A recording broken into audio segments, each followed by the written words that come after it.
Olá, sejam bem-vindos a mais um vídeo História com o Professor Billy Bill.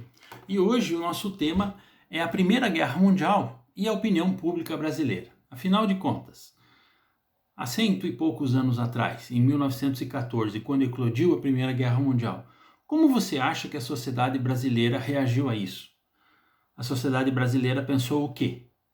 Qual deveria ter sido a atitude do Brasil durante o conflito?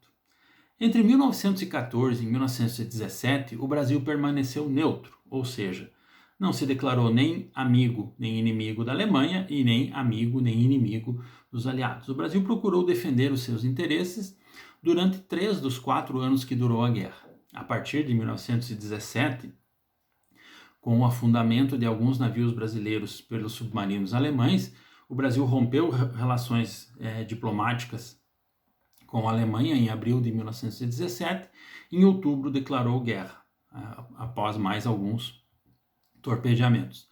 A partir daí, o Brasil vai exercer um papel bastante tímido na Primeira Guerra Mundial em termos de combate militar, mas o Brasil efetivamente vai fazer o chamado esforço de guerra, né, a partir desse fato. Isso é tema para um outro vídeo. O que nós queremos nesse vídeo é discutir as posições que foram defendidas entre 1914 e 1917 sobre qual seria o rumo, qual a postura, qual a conduta que o Brasil deveria adotar nesse conflito. E surgiram 3 posições, né? A posição que acabou prevalecendo, né, nesses 3 anos, que foi como eu falei, da neutralidade, e já expliquei o que seria isso.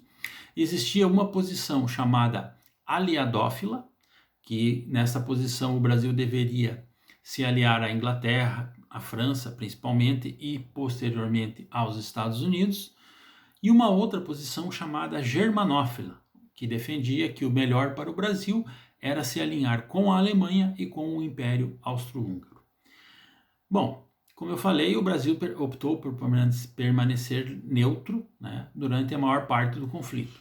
Então podemos dizer que o que ganhou a opinião pública, né, ou o que ganhou a parte governamental, né, ou seja, o que motivou o governo, foi a posição da neutralidade, né? Posteriormente, o Brasil declara guerra e aí não é mais uma questão de posição. Aí a Alemanha se torna o inimigo e consequentemente, os aliados se tornam, então, os amigos, vamos dizer assim, né? Mas quais seriam os argumentos daqueles que defendiam que o Brasil deveria se aproximar dos aliados? Basicamente, quando se fala isso, as principais lideranças dos aliados são Inglaterra e França e, posteriormente, Estados Unidos.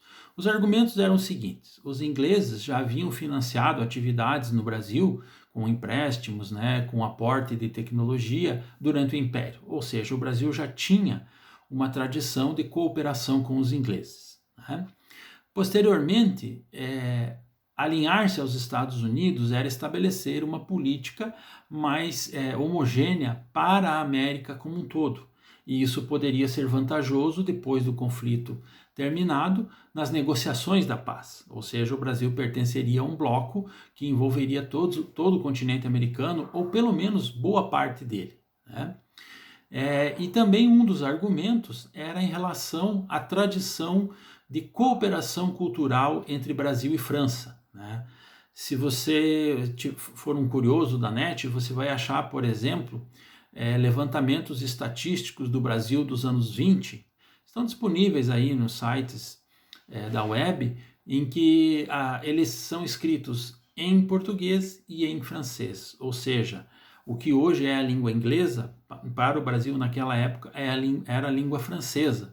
Então o Brasil tinha uma tradição de copiar a moda francesa, os hábitos alimentares, as roupas, a forma de fazer os seus bailes, os seus festejos, a literatura, a poesia. Muito da cultura brasileira estava alinhada à cultura francesa. E isso também era um dos motivos, né, dos chamados aliadófilos, né, que defendiam então que por conta disso, né, o caminho natural do Brasil era do lado da cultura, França, do lado financeiro, Inglaterra, do lado geopolítico, estratégico, os Estados Unidos. Então o caminho do Brasil era com os aliados.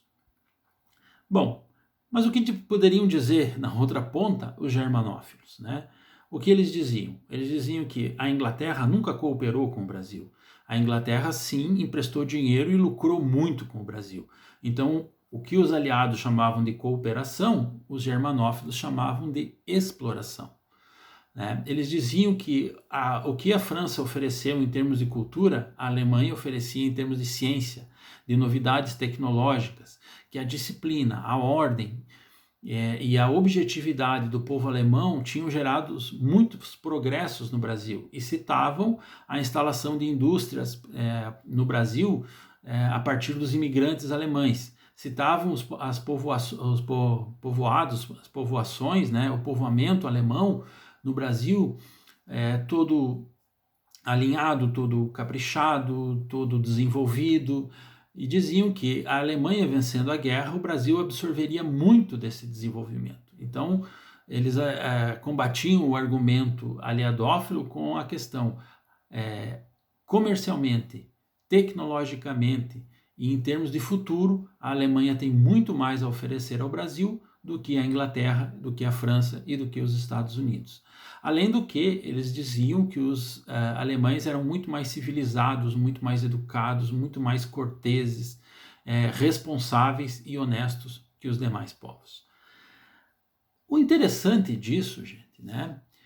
Eu não vou explicar muito a neutralidade, porque eu acho que a neutralidade, a própria palavra se explica, né? Ou seja, a questão de você manter a neutralidade é você não criar um inimigo em nenhuma das duas frentes e depois se apresentar como um país disposto a colaborar para a paz mundial, né? Depois que acaba o conflito, na reconstrução daquilo que foi perdido, né? E dizendo, olha, eu não briguei com ninguém, né? Eu me mantive neutro e, portanto, não posso ser acusado de nada por nenhum dos dois lados, né? Então esse é um argumento bastante válido também.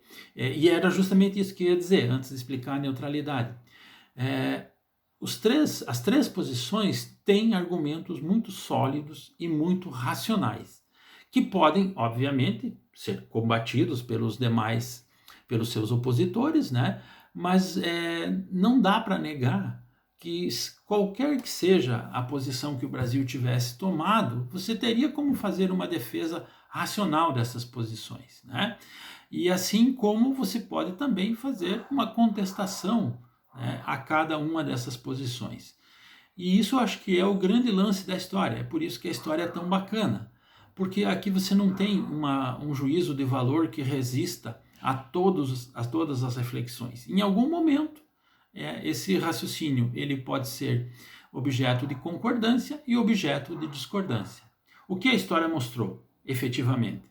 Que o Brasil se tornou neutro até declarar guerra à Alemanha e terminou a guerra, então, do lado dos aliados, e foi nessa condição que ele foi para a Conferência de Versalhes, né, discutir a paz em 1919.